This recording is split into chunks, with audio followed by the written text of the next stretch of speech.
بسم اللہ الرحمن الرحیم الحمدللہ رب العالمین والصلاۃ والسلام علی خاتم النبیین۔ ناظرین محترم، السلام علیکم ورحمۃ اللہ وبرکاتہ۔ دور و نزدیک جہاں بھی آپ موجود ہیں، اللہ کرے آپ اپنے خیر و عافیت سے ہوں۔ آپ کی خدمت میں پروگرام آپ کے مسائل کا حل لے کر آپ کا میزبان ڈاکٹر محمود غزنوی اور شیخ الحدیث مفتی محمد ابو بکر صدیق شاذلی حاضر خدمت ہیں۔ آپ کو یاد ہوگا کہ پچھلے پروگرام میں ہمارا موضوع تھا زکوٰۃ، اور اس پر میں نے بہت سے سوالات کیے تھے۔ زکوٰۃ کے حوالے سے کچھ چیزیں بھی ہوئی تھیں، اور میں نے پچھلی مرتبہ ایک سوال کر لیا تھا کہ کیا زکوٰۃ کے پیسوں سے فلاں کام کیا جا سکتا ہے۔ وہ صاف میں آپ کو بتاؤں، میں نے یہ پوچھ لیا تھا کہ ظاہر ہے میں نہیں بتاؤں گا تو آپ اسے دیکھ لیں گے، وہ میڈیا پہ مختلف جگہوں پر وہ ویڈیو پڑی ہوئی ہے۔ میں نے یہ پوچھا تھا کہ کیا زکوٰۃ کے پیسوں سے ٹی وی چینل چلایا جا سکتا ہے، زکوٰۃ کے پیسوں سے ویلفیئر ٹرسٹ کے جو دیگر پروجیکٹ ہیں وہ چلائے جا سکتے ہیں۔ تو مجھ سے بہت سے لوگوں نے اس پہ سوالات کیے ہیں، اور ظاہر موقع ملا تو میں مفتی صاحب سے مزید ایک دو سوال اس پہ کر لوں گا۔ لیکن آج ہم جس معاملے پر بات کر رہے ہیں وہ یہ کہ پچھلی مرتبہ طے ہوا تھا کہ زکوٰۃ کا بنیادی فلسفہ کیا ہے۔ مجھ سے ایک صاحب نے کہا کہ صاحب ہمیں تو 2 مرتبہ سال میں پیسے دینے ہوتے ہیں، مثلا 1 مرتبہ تو ہمیں زکوٰۃ دینی ہوتی ہے، دوسری مرتبہ سال میں سال پورا ہونے پر ہمیں انکم ٹیکس یا گورنمنٹ کا ٹیکس جو ہے وہ دینا ہوتا ہے۔ تو جو لوگ ٹیکس دیتے ہیں کیا انہیں زکوٰۃ دینی ہوتی ہے، یا جو لوگ زکوٰۃ دے دیتے ہیں کیا انہیں ٹیکس نہیں دینا ہوتا؟ اس موضوع کے حوالے سے بڑی بحث ہے، بڑا کنفیوژن ہے۔ کیا زکوٰۃ اور ٹیکس جو ہے وہ ایک ہی چیز کے 2 نام ہیں، یا کیا میں گستاخی اللہ میری معاف کرے کہ زکوٰۃ کو میں تو نہیں کہہ رہا، لیکن ایک سوال ہے اس پہ بات کروں، کیا زکوٰۃ ٹیکس ہے، اسے ٹیکس کے طور پہ ادا کرنا ہے؟ مفتی صاحب سے ان مسائل پر گفتگو کرتے ہیں۔ السلام علیکم مفتی صاحب۔ وعلیکم السلام ورحمۃ اللہ وبرکاتہ۔ ایک دین کا رکن ہے زکوٰۃ، ظاہر ہے اس کے بارے میں کوئی بات بھی ایسی ویسی کہنا جو ہے وہ گناہ ہے، اور میں اسے سمجھتا ہوں، لیکن لوگ یہ پوچھتے ہیں کہ کیا زکوٰۃ جو ہے ٹیکس ہے؟ اعوذ باللہ من الشیطان الرجیم، بسم اللہ الرحمن الرحیم، الحمد للہ رب العالمین، والصلاة والسلام علی سید الانبیاء والمرسلین وعلی آلہ واصحابہ واہل بیتہ وذریاتہ اجمعین والعاقبۃ للمتقین۔ زکوٰۃ کو ٹیکس سمجھنا بہت بڑی غلطی ہے، اور اگر دوسرے معنوں میں لے جائے تو بہت بڑا گناہ ہے۔ ٹیکس کی نوعیت، نیچر ہر پڑھے لکھے شخص پر واضح ہے کہ ٹیکس کا مقصد کیا ہوتا ہے اور زکوٰۃ کا مقصد کیا ہے۔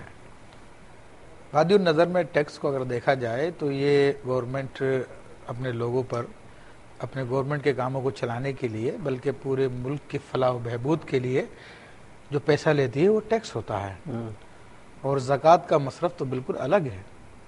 اللہ تبارک و تعالیٰ نے واضح لفظوں میں ارشاد فرمایا، ٹیکس کا ایک مقصد ہے، جی، زکوٰۃ کا ایک پورا فلسفہ ہے، پورا ایک فلسفہ ہے، پورا ایک مقصد ہے اس کا بھی۔ تو اللہ تعالیٰ نے قرآن مجید فرقان حمید میں واضح لفظوں میں فرمایا کہ انما الصدقات للفقراء والمساکین والعاملین علیہا والمؤلفۃ قلوبہم، اور پھر پورا کا پورا اس طرح سے ان کے 8 افراد کے نام گنائے ہیں، ان کے یعنی وہ جو لوگ جو زکوٰۃ لینے کے مستحق ہیں ان کو بیان کیا ہے۔ ٹیکس تو خود ہم پر خرچ ہوتا ہے، یہ ہماری شاہراہیں بنتی ہیں، روڈ بنتے ہیں، پل بنتے ہیں، نہریں کھدتی ہیں، اور دیگر ترقیاتی کام ہوتے ہیں، تو وہ خود ہم اس سے فائدہ اٹھا رہے ہوتے ہیں۔ تو یہ تو انسان کے لیے جائز نہیں ہے کہ اپنی زکوٰۃ اپنے اوپر استعمال کرے۔ تو زکوٰۃ تو ان 8 افراد کے لیے جن کا اللہ تبارک و تعالیٰ نے قرآن میں ذکر کیا، جن میں فقراء ہے، مساکین ہے، اور اس پہ جو زکوٰۃ کو جمع کرنے والے حکومت اسلامیہ کے تحت جو لوگ ہوں، عمال، اسی طرح وہ لوگ جو نئے مسلمان ہوئے ہوں یا ان کے تالیف قلب کے لیے ہے، جو کہ اجماع امت سے منسوخ ہے اس وقت اس پہ عمل، اور غارمین جو مقروض لوگ ہیں، جو مسافر ہوں، ان کے مال ختم ہو گئے ہوں، اور اسی طرح جو قرض کے بوجھ تلے دبے ہوئے ہوں، اور اللہ کی راہ میں جو بھی معاملہ ہو، اور تو یہ سارے کے سارے جو ہے غلاموں کو آزاد کرانے کے لیے ہے۔ تو اللہ نے اس کے مقاصد بیان کر دیے ہیں۔ تو جو لوگ ٹیکس، زکوٰۃ کو ٹیکس سمجھتے ہیں بہت بڑی غلطی پر ہے، وہ قرآن کی بنیادی تعلیمات سے واقف نہیں ہے۔ میں ذرا ایک کالر ہیں سعودیہ سے۔ السلام علیکم۔ السلام علیکم۔ جی بھائی. السلام علیکم جی. وعلیکم السلام. جی میرا نام علی ہے. میرا سوال یہ جناب کہ یہ بڑی عیدوں پہ دینا قربانی کر لیتے ہیں, اگر ہم ساری دینا پیسہ اکٹھے کر کے کسی غریب کو دے دیں تو کیا یہ جائز ہے؟ قربانی نہ کریں بلکہ پیسے غریب کو دے دیں. ہاں ہاں ہاں, آج کل یہ مسئلہ بہت چلا ہوا ہے. میں جملہ کہہ دوں, مجھے نہیں معلوم, پتہ نہیں مفتی صاحب آپ کہیے گا, یہ فتنہ چلا ہوا ہے. فتنہ ہے, بلا شبہ فتنہ. فتنہ ہے یہ کہ جناب قربانی نہ کریں, پیسے غریب کو دے دیں. حج پہ جانے کا کیا فائدہ ہے, وہ حج کے پیسے سے لوگوں کی شادیاں کرا دیں. یہ ہے ایک مسئلہ ہے. بہرحال اچھا ہوا آپ نے پوچھا, اس پہ بات کر دیں. مفتی ابھی بھی آپ نے ارشاد فرمایا تھا, اس پہ ہم کلام کریں تو بہتر ہے, پہلے یہ فتنے کے بارے میں بھی گفتگو کر لیں. دیکھیں, ہم لوگ اللہ عز و جل اس کے رسول صلی اللہ علیہ وسلم کے احکامات کے پابند ہیں. بے شک, اور جو انہوں نے بیان کر دیا وہی دین ہے, اس میں کوئی اختراع نہیں ہو اس سکتی. کے اندر کوئی ایجاد, کوئی رد و بدل نہیں کیا جا سکتا. اور مشہور واقعہ ہے کہ گناہ ایک عورت اور مرد نے کیا تھا, تو ان لوگوں نے جا کر لوگوں سے جب پوچھا کہ بھائی اس کی کیا سزا ہے, تو انہوں نے قرآنی سزا کے علاوہ کوئی اور سزا تجویز کر دی کہ تم اتنے پیسے ان کو دے دو اور وہ یہ کرے اور یہ کرے. جب رسول اللہ صلی اللہ علیہ وسلم کے بارگاہ میں یہ مسئلہ پیش کیا گیا تو آپ علیہ الصلوۃ والسلام نے اس فیصلے کو منسوخ فرمایا اور فرمایا کہ اس کی سزا یہ ہے, یعنی سنسار کرنا جو شادی شدہ ہے, اور جو کنوارا اس کو 100 کوڑے لگانا ہے. اور ارشاد فرمایا کہ من احدث فی امرنا ھذا ما هو لیس منہ فهو رد, کہ جو ہمارے اس دین میں کوئی ایسی بات ایجاد کرے جو اس میں نہیں ہے وہ مردود ہے. اور سیدنا علی کرم اللہ وجہ الکریم کی بات کتنی پیاری ہے. ایک منٹ ذرا میں کال لے لوں, ڈسٹرب ہو رہا ہے. السلام علیکم. وعلیکم السلام. جی بہن. جی سر, کیسے ہیں آپ؟ اللہ کا شکر ہے. آپ کہاں سے؟ میں نارواز سے, اور مفتی صاحب کو میرا بہت بہت اچھا سلام. اچھا اچھا, وعلیکم السلام. جی میرے 3 سوال ہیں. کر لیجئے. ایک پہلا سوال ہے کہ اگر کوئی دینی پروگرام لگا ہو اور پروگرام بھی سننا ضروری ہو جیسے آپ کا ہے, تو اور پاس نماز کا بھی وقت نکل رہا ہو, تو کیا نماز پڑھنے کے دوران وہ پروگرام سنا جا سکتا ہے؟ جب نماز بھی پڑھ رہا ہو اور اس کی آواز بھی سن سکتا ہو, تو پھر نماز کیسے ہوگی؟ اچھا خیر, اگلا سوال کیجیے. اچھا, سوال نمبر 2 ہے کہ کوئی ہیلو. جی سن رہا ہوں, پوچھیے. کوئی نماز پڑھ رہا ہو تو اتحیات کے لیے بیٹھنے کی بجائے وہ کھڑا ہو گیا, اور پھر اسے یاد آیا تو وہ فوراً بیٹھ کے اتحیات اس نے پڑھ لیا. کیا ایسا کرنا اس کے لیے صحیح تھا؟ اچھا صحیح ہے. اور بتائیے. تیسرا سوال ہے کہ میں نے اپنے بھائی کو منت مانی تھی کہ میرے بھائی کے مطلب بیٹا پیدا ہوگا, تو میں ایک بزرگ کے دربار پہ مانگی تھی کہ وہاں جاؤں گی ان کے ساتھ, لیکن 7-8 سال ہو گیا کہ کچھ حالات ایسے ہوئے کہ میں جا نہیں پائی, بہت دور ہے وہ. تو کیا میں کسی کے نظر و نیاز جو بھی کو مانی تھی کہ وہاں کسی کے ہاتھ بیچ سکتے ہیں, یا اسپیشلی اس بچے کو لے کے وہاں جانا ہوگا؟ جانے کی منت مانی تھی یا نظر کرنے کی منت؟ نہیں, آپ نے وہاں درگاہ پہ جانے کی منت مانی ہے یا نظر کرنے کی منت؟ جانے کی مانگی تھی کہ اگر بیٹا پیدا ہوگا تو وہ اس بچے کو لے کے ہم آئیں گے. اچھا بات کرتے ہیں. خیر, تو مجھ سے بات ہو رہی تھی, وہ ایک اور کال ہے. السلام علیکم. السلام علیکم. جی بھائی, میرا پہلا سوال یہ ہے کہ مفتی صاحب نے ایک بار چرچ جماعت کے آزار بیان فرمائے تھے, تو اس میں ایک عذر یہ بتایا تھا کہ 5 منٹ سے زیادہ چلنا جس میں مشقت بھی ہو, عموماً 5 منٹ سے زیادہ جو چلتے ہیں لوگ ان کو مشقت محسوس ہوتی ہے, تو وہ جماعت چھوڑ سکتے ہیں, یہ عذر ہے ان کے لیے. لیکن عام طور پہ یہ دیکھا گیا ہے کہ مرد حضرات اپنے دنیاوی نشے کے لیے کئی میل بھی پیدل چل لیتے ہیں, کیا ایسے افراد بھی اس وجہ سے جماعت چھوڑ سکتے ہیں؟ اچھا. دوسرا سوال یہ ہے کہ دوران نماز اگر جیسے اچھے خیالات ذہن میں آئے, لیکن ان خیالات سے اگر دھیان نماز سے ہٹ جائے اور نماز میں بھول چوک ہو جائے, تو کیا یہ خیال شیطان کی طرف سے کہلائے گا؟ اچھا. تیسرا سوال یہ ہے کہ کیا چین والی گھڑی مردوں کو پہننا جائز ہے؟ اچھا ٹھیک. اور چوتھا سوال یہ ہے کہ اگر کسی کی فلائٹ کا ٹائم جمعے کے دن نماز جمعہ کے بعد ہو, نماز جمعہ کے کچھ بعد ہو, جمعے کا وقت شروع ہونے کے کچھ بعد, تو وہ کس طرح جمعہ پڑھے کہ ایئرپورٹ پر کئی گھنٹے پہلے جانا پڑتا ہے اور ابھی وہ مسافر ہوا نہیں؟ اچھا. اور 5واں سوال میرا یہ ہے کہ ایک میسج میرے پاس ایسا آیا ہے جس میں یہ لکھا تھا کہ اللہ کی لعنت ہو ایسے شخص پر جس نے قرآن پاک جلایا اور اس پر بھی جو اس میسج کو فارورڈ نہ کرے. پھر ایسا کرنے نیچے مطلب ایسا کرنے والوں کو بڑی گالیاں دی گئیں اور پھر پیکج فری ہونے کی صورت میں لازمی فارورڈ کرنے کی التجا کی جاتی ہے. کیا حکم ہوگا اس کے میسج کو؟ اچھا ٹھیک ہے بات کرتے ہیں. بہت شکریہ بہت شکریہ.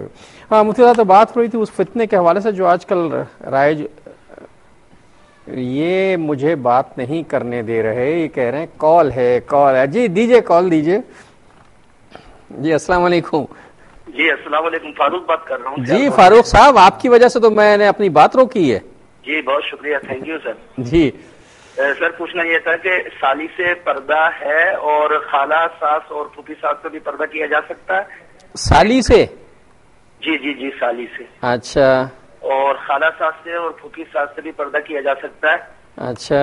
اور نمبر 2 یہ کہ جو مال تجارت ہے اس پر مثلاً فرض کریں کہ میں نے ایک اسٹور جو ہے وہ پرچون کا مطلب کھولا ہے, تو اب اس میں جو میں نے مال خریدا مثلاً 50,000 کا مال ڈالا ہے میں نے نقد, تو اب پہلے اس کی زکات نکال کے تو پھر جو ہے وہ مطلب ہے کہ مال فروخت کروں گا یا اس پر سال گزرنے کا انتظار کروں گا؟ اچھا ٹھیک ہے. جی چلیے بات کرتے ہیں. یہی میں نے پوچھنا تھا. بہت شکریہ. مفتی صاحب کو بہت السلام علیکم. جی وعلیکم السلام. اب بھائی ڈائریکٹر صاحب ذرا مجھے بات کر لینے دیجیے مفتی صاحب سے, اصل مسئلہ واقعی ہے. میں سیدنا علی کرم اللہ وجہ الکریم کا وہ قول عرض کر رہا تھا کہ یہ جو لوگ عقل کے پجاری ہیں وہ سمجھتے ہیں ہماری عقل کا نام دین ہے. جی لیکن مولا کائنات ارشاد فرماتے ہیں کہ دین عقل کا نام نہیں ہے. اگر دین عقل پر ہوتا تو میں موضوع پر مسا اوپر سے کرنے کے بجائے نیچے سے کرتا. موزے انسان پہنتا تو نیچے سے گندے ہوتے ہیں, تو مسا کیا جائے گا تو صاف ہو جائیں گے. لیکن سنت رسول اللہ صلی اللہ علیہ وسلم کی ہے کہ وہ اوپر سے کیے جائیں. تو آپ یہ فرماتے ہیں کہ اگر دین عقل پہ ہوتا تو میں اس کے برعکس کرتا, لیکن جو کہ حضور کا فرمان ہے تو اس لیے میں ویسے ہی کروں گا جیسا کہ فرمان ہے. دین کے سارے کام مجبورانہ نہیں محبوبانہ ہے. جی محبوبانہ ہے. مسا اگر نیچے سے, اگر عقل کا تقاضا تو یہ تھا کہ مسا نیچے سے ہونا چاہیے, لیکن سنت کا تقاضا یہ ہے کہ اوپر سے ہونا چاہیے. اس لیے ہم تو سنت کو دیکھیں گے, عقل کو نہیں دیکھیں گے. عقل وہاں تھک جاتی ہے جہاں سے سنت کا آغاز ہوتا ہے. ایک وقفہ لیتا ہوں پھر آ کے بات کرتے ہیں. دور ہے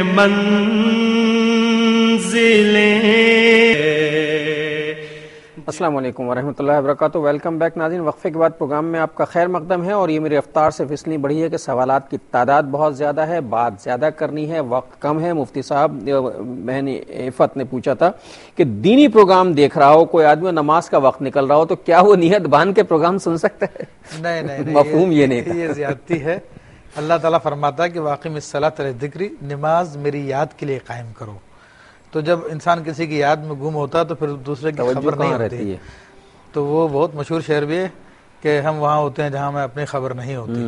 تو نماز تو ہم وہاں ہیں جہاں سے ہم کو بھی اپنی خبر نہیں, آپ اپنی خبر نہیں آتی. دوران نماز التحیات کی جگہ دھوکے سے کھڑے ہو گئے پھر فوراً بیٹھ گئے, کیا کرنا ہے اس کے لیے؟ کہ دیکھیں اگر تنہا ہے تو ایسا بیٹھنا نہیں چاہیے, اس کو آخر میں سجدہ سہو کر لینا چاہیے تھا. لیکن بہرحال اب بھی سجدہ سہو کریں گے, اور جماعت کے ساتھ ہو تو پھر جماعت نماز ٹوٹ جائے گی.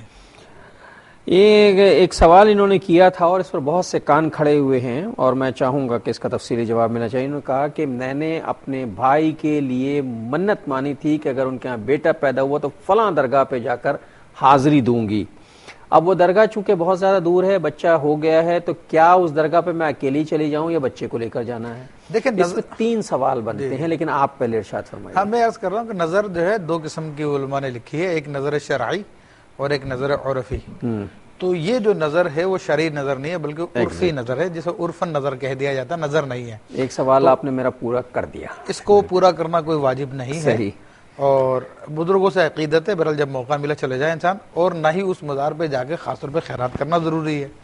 وہ دنیا میں کہیں بھی کریں گے تو انشاءاللہ تعالیٰ خیرات اللہ کے لیے کی جاتی ہے, تو اس کا ثواب ان کو پہنچ جائے گا. صحیح. منت کن چیزوں کی مانی جا سکتی ہے؟ دیکھیں اس کی تو بڑی شرائط ہیں. منت جن چیزوں کی مانی جاتی ہے وہ کوئی ایسی چیز ہو. یہ سوال میں اس لیے کر رہا ہوں کہ اس سوال کے جواب میں بہت سے حضرات ایسے ہیں جو یہ بڑے کان کھڑے کر کے کہ دیکھو اب ڈاکٹر کیا کہلواتا ہے مفتی صاحب سے. دیکھیں ایک اس چیز کی منت مانی جاتی ہے جس کی جنس میں سے کوئی چیز فرض ہو. جی, ٹھیک ہے، جیسے نماز ہے اس کی منت مانی جا سکتی ہے، حج کی مانی جا سکتی ہے، روزے کی مانی جا سکتی ہے، تلاوت قرآن پاک ہے، صدقہ ہے.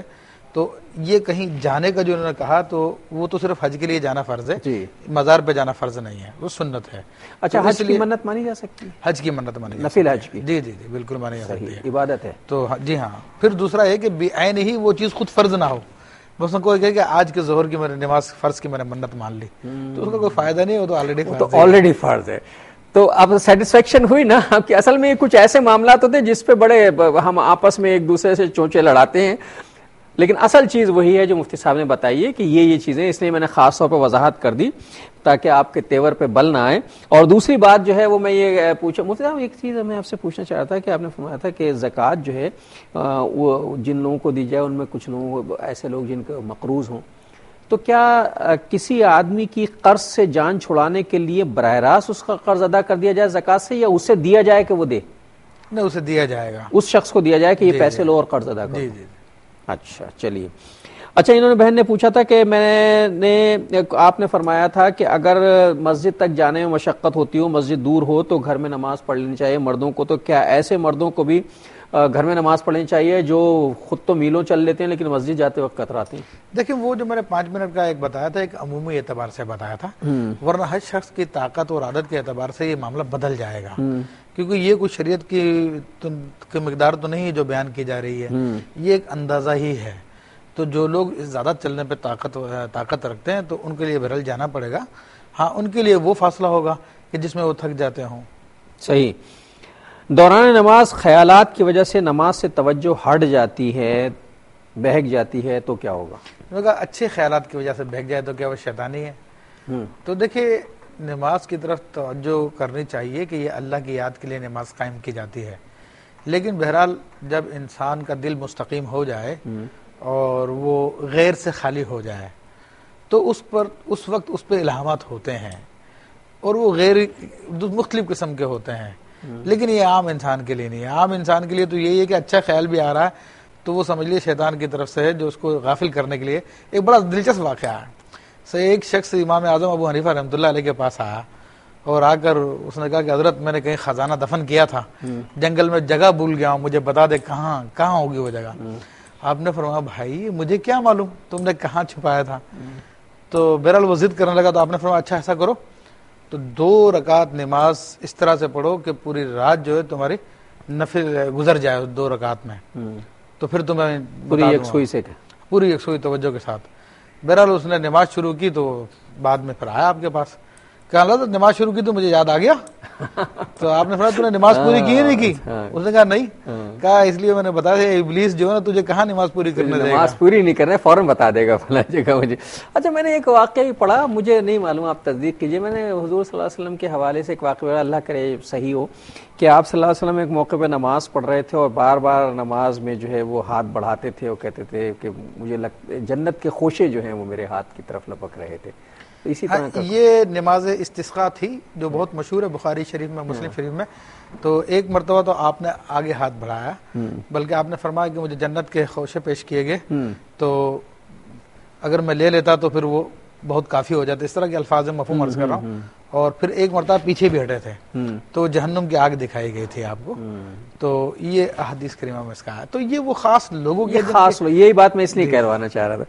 تو یہ واقعہ میں نے صرف اس لیے کہ اگر کیفیت طاری ہو جاؤ، مفتی صاحب نے بڑی اچھی بات کہی کہ اگر غیر اللہ سے رشتہ ٹوٹ جائے اور خالصتاً اللہ سے لگن ہو جائے تو اس طرح کی کیفیتیں جو ہیں وہ دل پہ وارد ہوتی ہیں. تو اچھا مجھے یہ انہوں نے پوچھا کہ چین والی گھڑی پہن کر مرد نماز پڑھ سکتے ہیں؟ دیکھیں، چین والی گھڑی کے پہننے میں علماء کا اختلاف ہے. بعض علماء نے اسے مکروہ تحریمی قرار دیا اور بعض علماء نے اسے جائز قرار دیا. تو احتیاط کا تقاضا یہ ہے کہ دوران نماز اس کو اتار دے تاکہ علماء کے اختلاف سے بچ جائے. اچھا، آئندہ میں بھی اتار کے پڑھا کروں گا. میں نے بھی پہنی ہوئی. ابھی تو آپ نے دیکھا تھا میں نے عشاء میں اتاری تھی. اچھا، ہاں آپ نے تو اتار دی تھی، میں نے نہیں اتاری تھی. مجھے یہ مسئلہ نہیں معلوم تھا. انشاءاللہ میں کوشش کروں گا کہ اگلی نماز میں اتار دیا کروں اسے. اچھا، نماز جمعہ اگر وقت قریب آ جائے اور ایئرپورٹ پہ کئی گھنٹے پہلے جانا ہو تو وہاں جمعہ کیسے ادا ہوگا؟ دیکھیں میرے بھائی، اس کا سیدھا جواب تو یہ ہے کہ آدمی کو ایسا سفر اختیار نہیں کرنا چاہیے جس کی وجہ سے نماز رہ جائے. کیونکہ یہ جمعے کے جانے سے پہلے، وقت ہونے سے پہلے اگر سفر شروع کر دیتے تو مسافر تھے، ان پہ جمعہ فرض نہیں ہوتا، لیکن چونکہ جمعے کا وقت ان پہ ہو گیا ہے تو اب ان پہ فرض ہے کہ اپنے جمعے کو ادا کریں، جمعہ ادا کر کے جائیں گے، اپنے سفر کو کینسل کریں۔ معاف کیجیے گا۔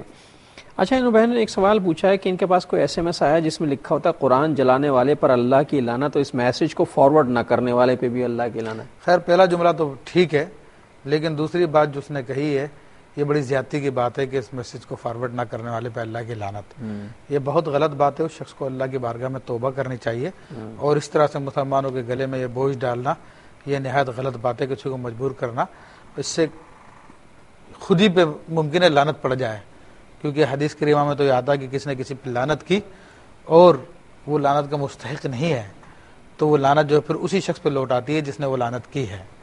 تو اس سے لوگوں کو ڈرنا نہیں چاہیے، ہاں جو کرنا چاہے فارورڈ کر دے، لیکن اس شخص کو ضرور ڈرنا چاہیے جس نے یہ میسج کیا۔ یہ فرت ہے ہمارے ساتھ کراچی سے۔ السلام علیکم۔ وعلیکم السلام مفتی صاحب، آپ کو میرا بہت سلام جی۔ میں نے پوچھنا تھا کہ جی کیا غیر مسلموں کو قرآن شریف دیا جا سکتا ہے مطالعے کے لیے، پڑھنے کے لیے؟ اچھا ٹھیک ہے، دے رہے ہیں، بات کرتے ہیں۔ ابھی آپ کا سوال مفتی صاحب کو دیتا ہوں میں۔ فاروق صاحب نے پوچھا تھا کہ سالی، پھپھی، ساس، خالہ ساس، ان سے شرعی پردہ ہے؟ جی ہاں، ان سے شرعی پردہ ہے، اگرچہ کہ جب تک بیوی نکاح میں ہے تو ان سے نکاح نہیں ہو سکتا، لیکن یہ حرمت ابدی نہیں ہے، یعنی دائمی حرمت نہیں ہے۔ خدا نخواستہ بیوی کو طلاق دے دے یا بیوی مر جائے تو اس کی عدت کے بعد جو ہے نکاح کر سکتا ہے اس سے، بلکہ اس پہ تو عدت بھی نہیں عورت پہ، تو یہ نکاح کر سکتا ہے اس سے۔ اچھا ہاں طلاق کی صورت میں جو ہے عدت ہوگی تو عدت کو گزرنے کے بعد پھر اپنی پھوپھی ساس سے، خالہ ساس سے نکاح کر سکتا ہے، تو اس لیے ان کا پردہ ہے۔ اچھا، انہوں نے پوچھا مال تجارت، میں نے دکان کے لیے 50,000 روپے کا مال ڈالا ہے تو اس پہ کیا مجھے زکوٰۃ دینی ہے یا اس مال پہ، مال تجارت پہ 1 سال پورا ہونا ضروری ہے؟ دیکھیں اگر ابھی دکان شروع کی اور پہلی مرتبہ مال ڈالا ہے تو پھر تو 1 سال گزرنے کے بعد ان پہ زکوٰۃ فرض ہوگی، پہلے دینا چاہیں تو دے سکتے ہیں، لیکن آلریڈی دکان چل رہی ہے اور پہلے سے نصاب موجود ہے، درمیانے سال میں انہوں نے جو مال ڈالا ہے تو اس کا سال نیا نہیں ہے، وہی جو گزشتہ مال ان کی دکان میں پڑا ہے، اور جب اس کا سال مکمل ہوگا تو اس کا سال بھی مکمل ہو جائے گا، اگرچہ کہ 1 منٹ پہلے ہی ڈالا ہو انہوں نے سال پورا ہونے سے۔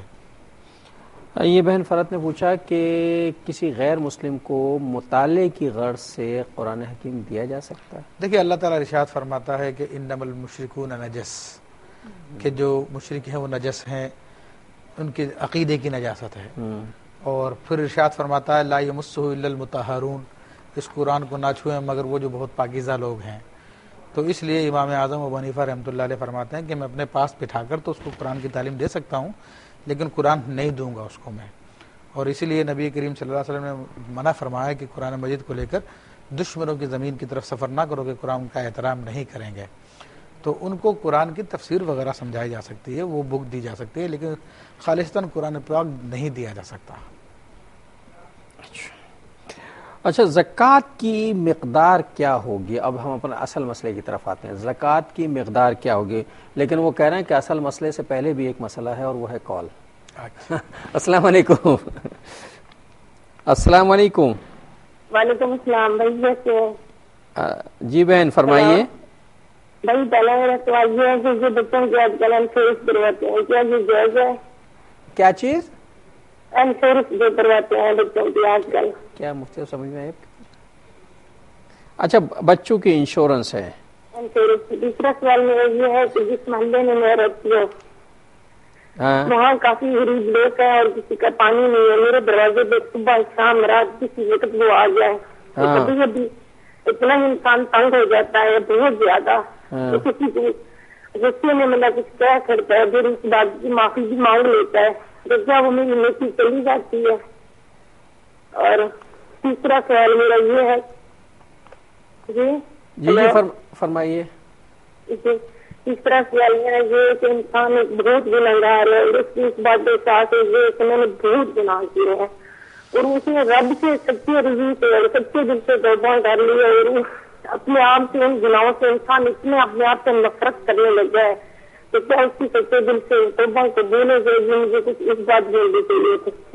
اور چوتھا سوال میرا یہ ہے کہ مثال تو میرے گھر میں کوئی آیا، میں کسی تکلیف میں ہوں یا کسی پریشانی میں ہوں، میری حد سے زیادہ تکلیف یہ ہے کہ میرے گھر سے کوئی خالی نہ گیا. اگر ایک انسان میرے پاس آئے اور میرے پاس چیز پڑی ہے اور میں نے کسی بات میں ٹینشن میں بیٹھی تو میں نے اس کو نہ کر دیا, پھر ایک دو قدم اس نے آگے اٹھایا, پھر اس شخص کو میں نے بلا کے وہ چیز دے. یہ سوال میری بالکل سمجھ میں نہیں آیا ہے. ندیم صاحب آپ کی سمجھ میں آیا ہے یہ سوال؟ نہیں آیا نا. اچھا, اصل میں پتہ نہیں میرے سننے میں سماعت کا فرق ہے, اس لیے میں تصدیق بھی کی, مفتی صاحب بھی نہیں سمجھ سکے ہیں اور ہمارے کنٹرول روم میں بھی نہیں سمجھا جا سکا. بہرحال بچوں کی انشورنس جائز ہے؟ دیکھیں انشورنس چاہے بڑوں کی ہو چاہے چھوٹی کی ہو, شرعی اعتبار سے جو قدیم طریقہ کار ہے وہ ناجائز ہے کہ وہ سود اور جوئے پہ مبنی ہوتا ہے. حال البتہ فی زمانہ اب اسلامک تکافل آ گیا ہے, تو اسلامک تکافل میں ایسی پالیسیز ہیں کہ وہ شریعت کے مطابق ہیں, ان کو یوز کیا جا سکتا ہے. اچھا, انہوں نے ایک سوال غالباً یہ پوچھا ہے کہ کوئی محلے میں انہیں تنگ کرتا ہے, ان کے دروازے پہ اس قدر پانی پھینکتا ہے, پانی کھڑا ہو جاتا ہے, تو وہ کیا کریں گے؟ دیکھیں اس پہ تو ہم صبر کا مشورہ دیں گے, البتہ احسن طریقے سے اس کو منع کریں, کسی اور کو بیچ میں ڈال کے اس کو سمجھائیں اور اللہ تعالیٰ سے دعا کریں, تو انشاءاللہ تبارک و تعالیٰ وہ مسئلہ حل ہو جائے گا. لڑنے کا مشورہ نہیں دیں گے ہم. اچھا, یہ کہتے ہیں کہ اگر آدمی کو اپنے گناہوں کا اتنا احساس ہو جائے, غالباً یہی بات تھی کہ اپنے آپ سے نفرت ہونے لگے, تو کیا اس کی توبہ قبول ہو جائے گی؟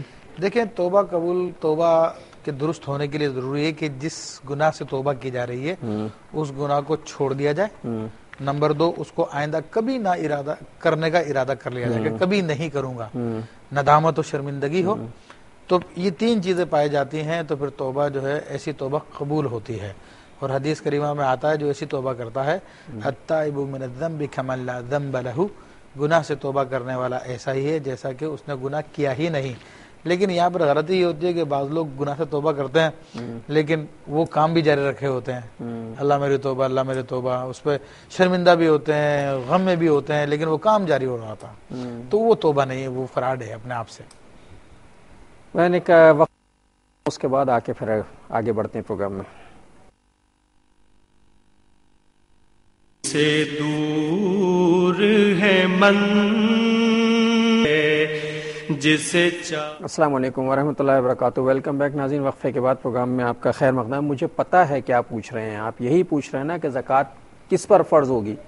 پوچھ لیتے ہیں مفتی صاحب کس پر فرض ہوگی زکوٰۃ؟ دیکھیں بڑی توجہ سے سننے کی بات ہے کہ زکوٰۃ بہت ہی کہہ رہے ہیں, ادھر ادھر کے سوال کر رہے ہیں, پوچھ نہیں رہے, سن رہے ہیں توجہ سے. زکوٰۃ ہر اس عاقل بالغ آزاد مسلمان پر فرض ہے کہ جس کے پاس 52.5 تولہ چاندی یا 7.5 تولہ سونا یا 52.5 تولہ چاندی کی قیمت کا مال اس کی حاجت اصلیہ سے زائد ہو اور اس پر سال گزر چکا ہو اور وہ قرض سے فارغ ہو, یعنی اسے قرض نہ دینا ہو. ہاں, یعنی وہ قرض میں جھگڑا ہوا ہو یا نصاب. اچھا, تو اس شخص پہ زکوٰۃ واجب ہے. تو میں پھر ایک کالر سے بات کروں گا. السلام علیکم. ہلو السلام علیکم. جی بھائی, میں سعودی عرب سے بول رہا ہوں, میرا نام محمد رفیع ہے. جی فرمائیے. جی میرا سوال یہ تھا کہ میں نے میرے پاس کار ہے, میں یوز کرنے کے لیے لیا, تو اس کا زکوٰۃ بنتا ہے کیا؟ آپ کے استعمال میں ہے وہ؟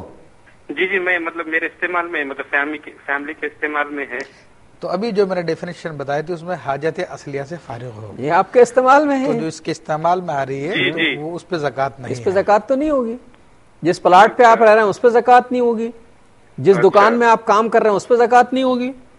جی جو چیز آپ کے استعمال میں ہے اس پہ زکوٰۃ نہیں ہے, لیکن جو استعمال سے زیادہ رکھی ہوئی, مطلب کہ دوسری گاڑی آپ لے لیں وہ کھڑی رہے گیراج میں, وہ مال نامی بھی ہو, ایک شرط رہے گا. اچھا, اور ایک سوال, ایک منٹ, ہاں بتائیے. جو سونے کا جو زکوٰۃ نکالتے وہ کسی اپنے رشتے دار میں دے سکتے کیا, جو کوئی غریب ہے؟ ٹھیک ہے, اس کے لیے ایک الگ شرعی مسئلہ بات کر. ہاں, مال نامی کیا تھا؟ مال نامی یہ کہ جس میں حقیقتاً یا حکماً بڑھوتری ہو.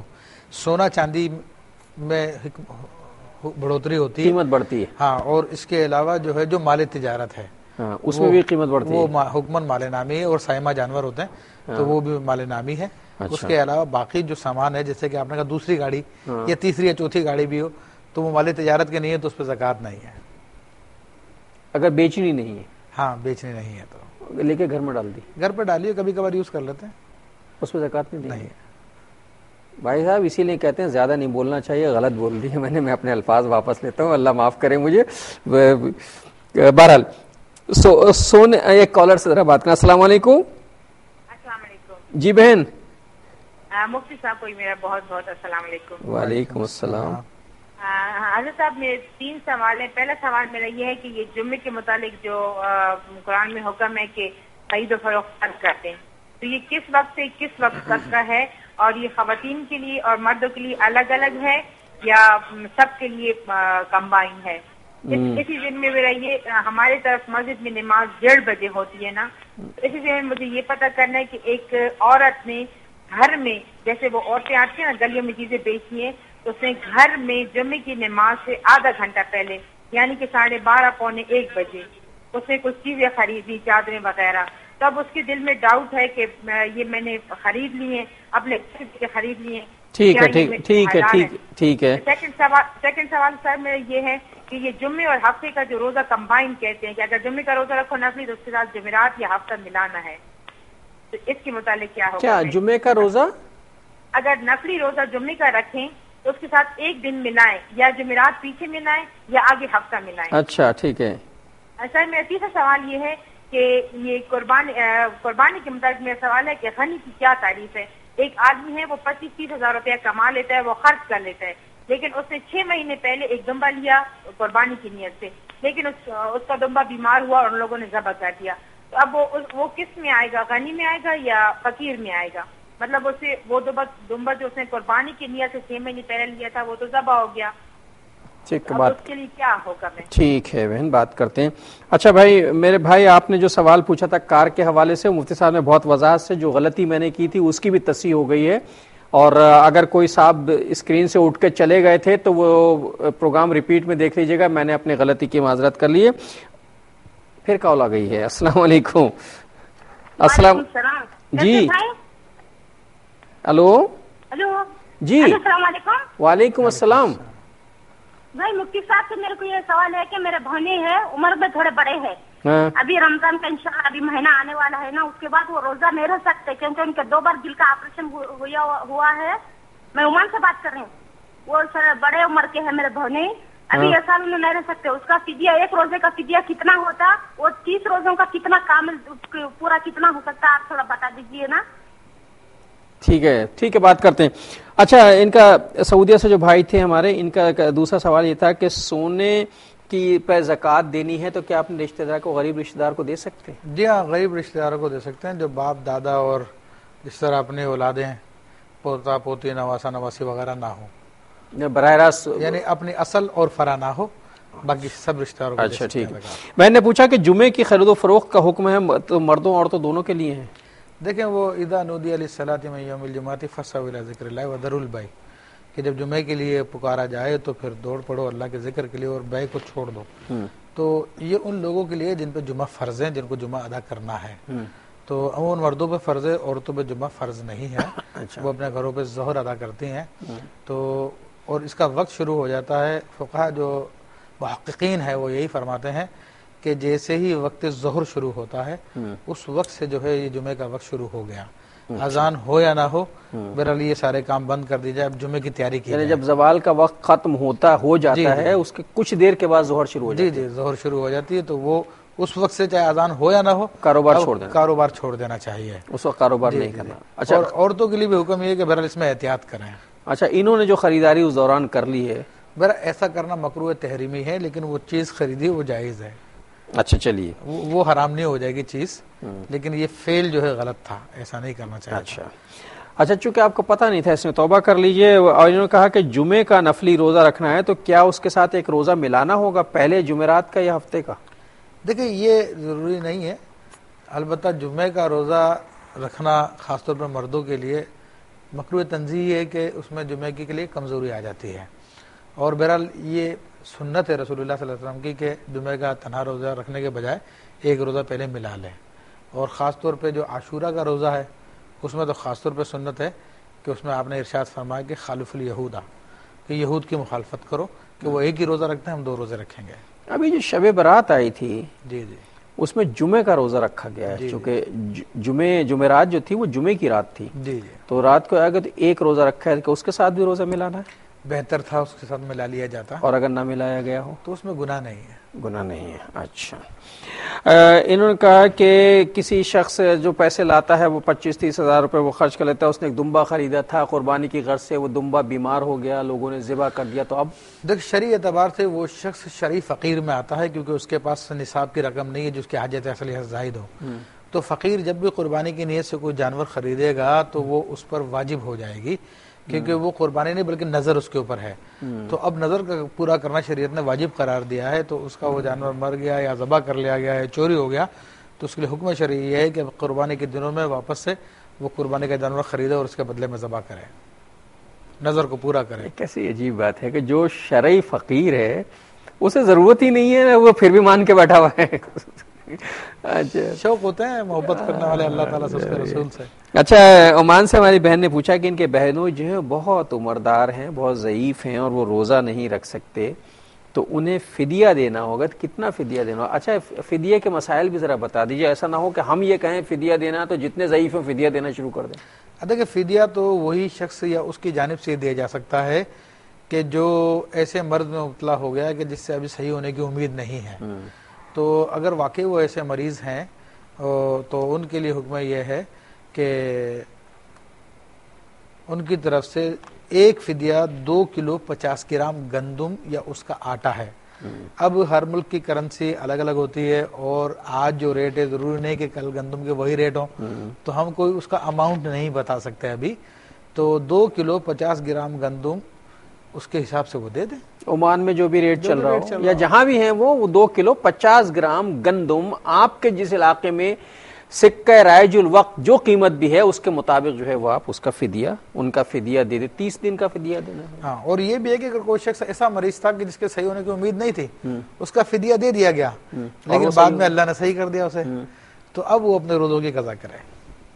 وہ روزوں کی قضا کرے گا؟ جی جی، صحت مند ہو گیا وہ. جی جی. اگر کوئی ایسا مریض ہے جس کی صحت مندی کا چانس نہیں ہے تو وہ فدیہ دے گا، اور اگر اللہ تعالیٰ نے اپنے کرم سے اسے صحت مند کر دیا ہے تو پھر اس کو روزے رکھنے پڑیں گے. 30 روزے پورے رکھے گا، 30 روزے پورے رکھنے پڑیں گے. مفتی صاحب، میرے تو بہت سے سوال جو ہیں وہ درمیان میں رہ گئے. زکوٰۃ کا نصاب کیا ہے، کن لوگوں کو فرض ہے، شرائط کیا ہیں، کتنی دینی ہے، کب دینی ہے، لیکن وقت ہی ختم ہو گیا. مسائل تو ختم نہیں ہوں گے، مسائل ختم ہوں گے تو حل بھی ختم ہو جائے گا. نہیں، مسائل شروع ہی نہیں ہوئے ابھی، ختم کیسے ہوں گے؟ میرے مسائل تو وہیں کے وہیں موجود ہے. ناظرین محترم، اب کیا کیا جائے؟ بہرحال آپ لوگوں کی کال بھی بہت اہم تھی اور یہ کہ موضوع سے ریلیٹڈ کال تھی. اچھا لگا کہ آپ حضرات، مجھے اس بات کی بڑی خوشی ہوتی ہے کہ اس پروگرام کے حوالے سے جو دین کے حوالے سے ایک تڑپ ہے لوگوں میں وہ پیدا ہوئی ہے. سوالات لوگ پوچھتے ہیں برسوں سے. یہ سلسلہ 2008 میں ہم نے 2004 میں ہم نے یہ پروگرام شروع کیا تھا. 2004 سے 2012 تک ہمیں ایک طویل عرصہ ہو گیا ہے اور ہمارے دنیا بھر میں دیکھنے والے سننے والوں کی تعداد ہے اور بے شمار کالز ہمیں آتی ہیں اور بہت زیادہ خوشی ہوتی ہے کہ دین کے معاملے میں جو ہم لوگوں میں اویئرنیس پیدا کرنا چاہتے تھے آگہی وہ پھیلی ہے. لوگ متفکر ہوئے ہیں، دین کے بارے میں سوچنے لگے ہیں، سنجیدہ ہوئے ہیں. زکوٰۃ کے بارے میں اتنے سوالات ابتدا میں کبھی نہیں آتے تھے. لوگوں کی توجہ بھی نہیں تھی زکوٰۃ پر. اب جتنے ہر آدمی پریشان ہوتا ہے زکوٰۃ کتنی دینی. الحمدللہ کی ٹی وی ایک بہت مؤثر ذریعہ ہے کہ جس کے ذریعے لوگ دین کی ترویج ہو رہی ہے، لوگ دین سیکھ رہے ہیں. اللہ کرے کہ اللہ تعالیٰ ہماری اس خدمت کو بھی قبول کر لے اور اگر ہمارے نیت میں کہیں کوئی گڑبڑ ہے اسے بھی اللہ تعالیٰ پاک کر دے. اس نے کہ ہمارا مقصد اس پروگرام کے ذریعے کوئی شہرت حاصل کرنا نہیں ہے، کوئی مالی مفاد حاصل کرنا نہیں ہے، صرف دین کی خدمت کرنا. اللہ اسے خالص کر کے اپنی بارگاہ میں قبول کر لے. اگلے پروگرام تک کے لیے اپنے میزبان ڈاکٹر محمود غزنوی اور شیخ الحدیث مفتی محمد ابوبکر صدیق شاذلی کو اجازت دیجیے. اللہ نے کے بعد سے دور ہے منزلیں